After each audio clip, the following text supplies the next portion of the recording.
Over 100 million single women in China. Leftover women worry about marriage. In April this year, Hangzhou hosted a matchmaking event intended for 1,000 participants.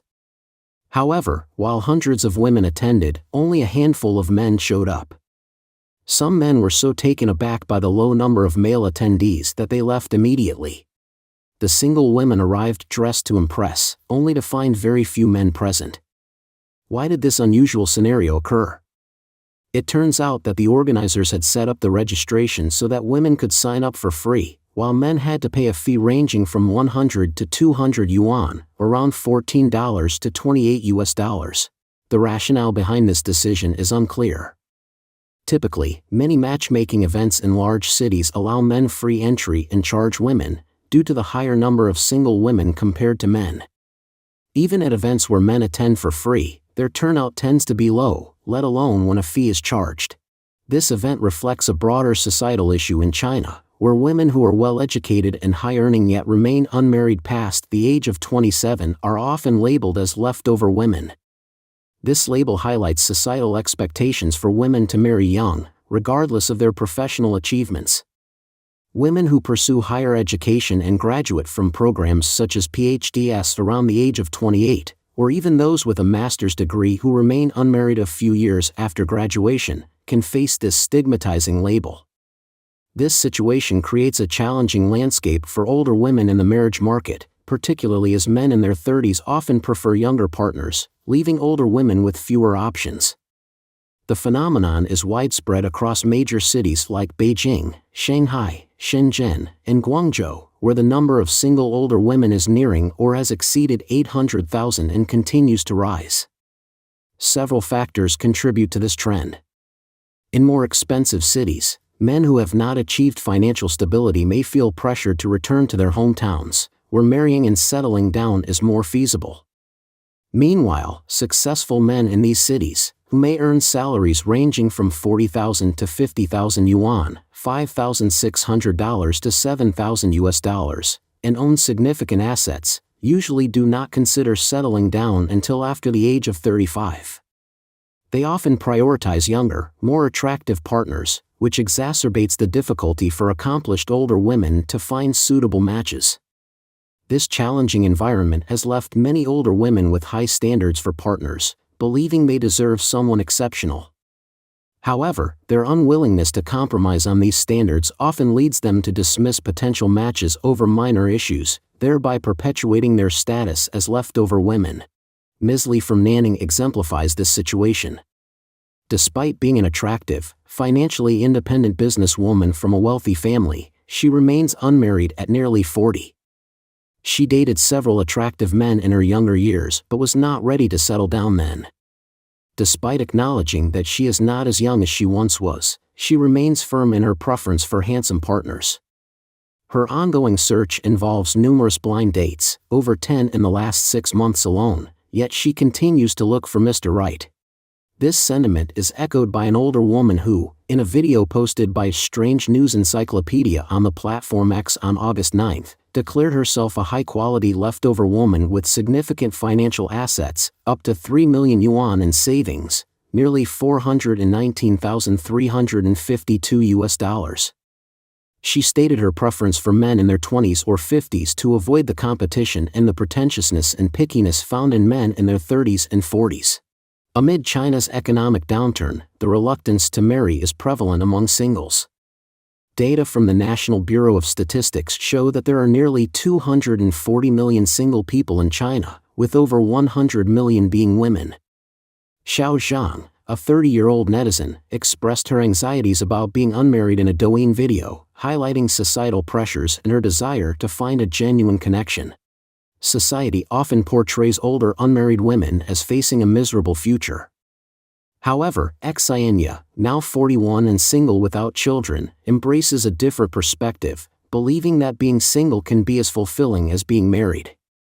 She is open to marriage but is waiting for the right person to avoid a union without love. Similarly, Jing Yan, a 47-year-old from Suzhou, who has been labeled a leftover woman for nearly 2 decades, urges other women not to feel disheartened and to adjust their criteria for choosing a partner. Meanwhile, Wen Jing, an employee at a large internet company, encountered frustrations with online matchmaking. After paying to send her resume to a male doctor on a matchmaking platform, she was disappointed when he did not even view her profile, leading her to become disillusioned with the process. This experience highlights the contrast between the relatively affordable nature of online matchmaking and the expensive, often prohibitive costs of high-end, one-on-one services, such as the one Lin Yi engaged with. Lin Yi, under pressure to find a partner, paid nearly $2,000 for a service that finally led to a successful match on her second meeting, a story she shared widely on Chinese platform Xi'an. China's economy continues to decline severely, and the unemployment rate remains high. In first-tier cities such as Guangzhou and Shenzhen, the scene is desolate, gloomy, and sad, no longer showing the vitality of some of China's most magnificent cities. A large number of young people who are unemployed or without regular jobs are forced to sleep under bridges and struggle to survive because they have no money to pay rent. Videos show that a large number of unemployed young people are living under bridge tunnels in Guangdong. They have no fixed jobs and no money to pay rent. Sometimes they also live stream, dreaming that one day they can live a prosperous life, but most of the time, they can only survive by picking up rags. Under the square of Longhua bus station in Shenzhen, a large number of unemployed young people gather there every day and sleep in the open air. If outsiders come to take pictures, they are driven away or even beaten. In a park in Guangdong, several unemployed young people live in the park and sleep on park benches. However, several police officers drove them away and refused to allow them to live there. The young people's clothes are still hanging on the trees in the park. In Huizhou, Guangdong, a 20-year-old man who couldn't find a job spent the night sitting on an overpass. Some kind-hearted passers-by offered him a room to sleep in, but he refused. A netizen photographed a group of delivery boys sleeping on the streets at 6 o'clock in the morning under a bridge in Guangzhou. Some of them were sleeping on the ground, and some were setting up tents. It made people lament their hard life in big cities. One netizen said that she and her husband have been working in Shenzhen for 24 years. They got married and had children there.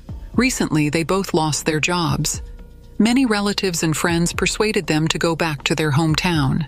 She said in a video, "We don't even have a place to stay when we go back now, because the house in our hometown has been uninhabited for many years, and there is no room for us to live there. You want to farm, but there is no land to farm. You want to do business, but there is no capital."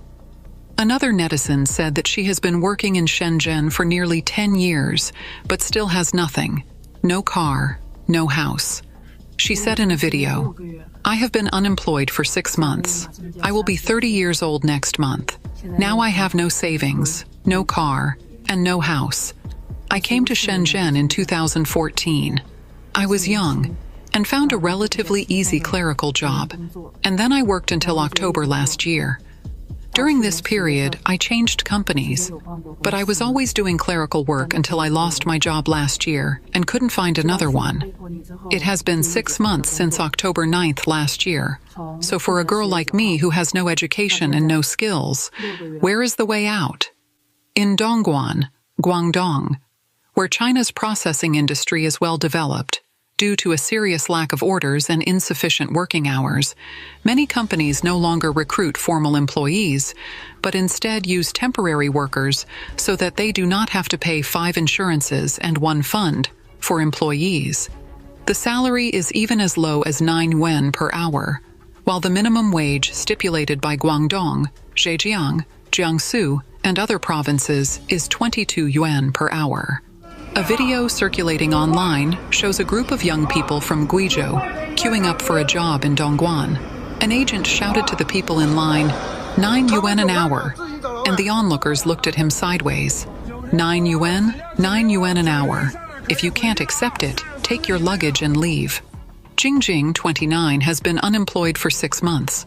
She posted a video on Douyin saying that she felt like her life was over. She said in the video, "My life seems to be over. I have been unemployed for 6 months, and I seem to have lost myself. My body is becoming weaker and weaker. I just want to lie in bed and play with my phone or games every day. I have no interest in anything, and I am becoming less and less willing to go out. I don't know when the girl who loved to laugh and dress up disappeared. Now there is no light in my eyes.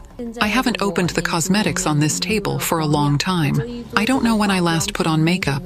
The closet is full of beautiful clothes, but I don't seem to have the opportunity to wear them out. I am becoming more and more confused, anxious, and panicked. I don't know where my life should go. Last year, a college graduate in Hunan posted a video crying because she couldn't find a job after interviewing at more than 50 companies. She also mentioned that although her best friend found a job in Beijing, she was not working, but playing with her life. She said in the video, "I have interviewed at more than 50 companies since graduation. Some companies don't even pay any salary during the internship period, and you can't even be converted to a regular employee. My college best friend joined a famous film and television company in Beijing with a salary of 7,500 yuan. You may think that for a freshly graduated student, it is enough. But she rented a small house in Beijing that was only a dozen square meters, and the rent was more than 2,000 yuan. Dongguan is in decline. Shops are closing down in rows, and internal competition is serious. Dongguan is an important prefecture-level city in Guangdong Province and plays a key role in the economy of both Guangdong and China.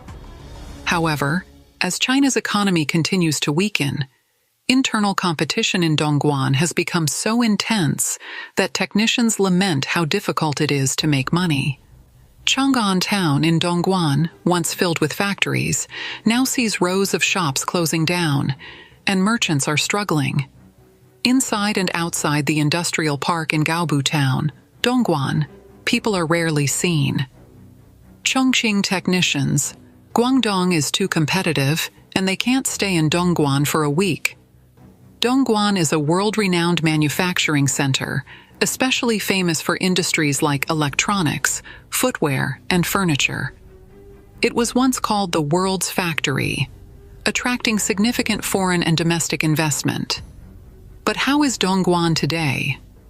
Blogger Xi'an from Chongqing said on October 23rd that he and his wife came to Dongguan a week ago, but within that week, he realized they couldn't stay in Guangdong anymore.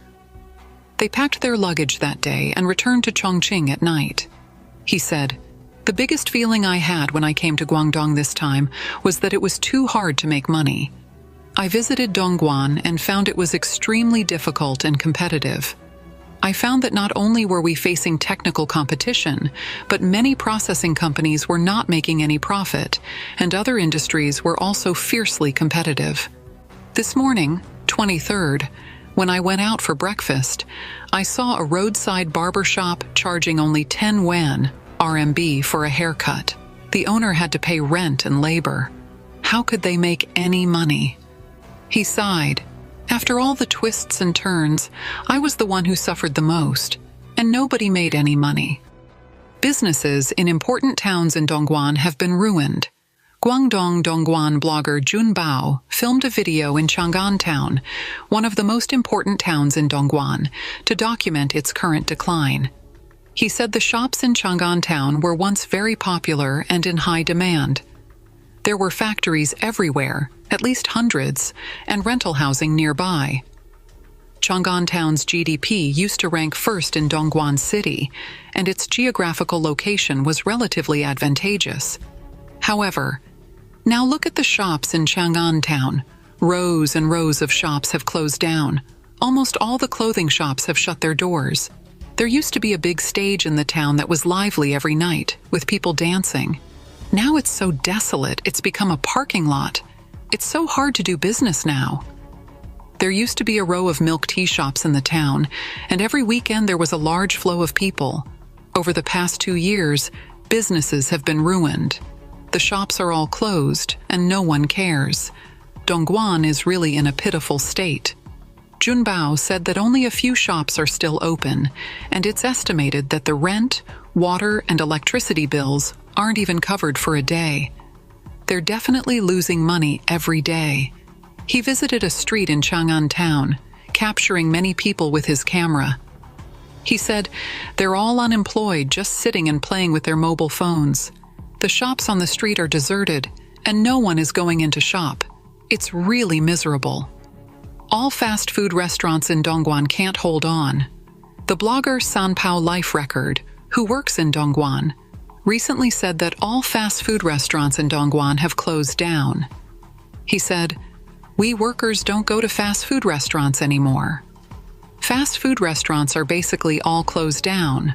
Some shut down after just 3 or 4 months. The current situation shows that no one goes to fast food restaurants at all. The main reason is that the food is unhygienic, and our health is important. So fast food restaurants are basically struggling to survive. All fast food restaurants in Dongguan have closed down. Workers. There are basically no people in the industrial park." Dongguan blogger Lao Chen said that he worked as a temporary worker in a factory in Gaobu town, Dongguan, for a period of time last year. This year, there are fewer workers in the factory, and there are basically no people. Both inside and outside the industrial park in Gaobu town, it's deserted. He said that last year, many people were still going to and from work in the industrial park, and there were also many eating supper. There used to be densely packed stalls outside the industrial park. Now, only 2 or 3 people set up stalls, and there is no business. Everywhere is empty, and the streets outside the industrial park are dark, with no one to be seen.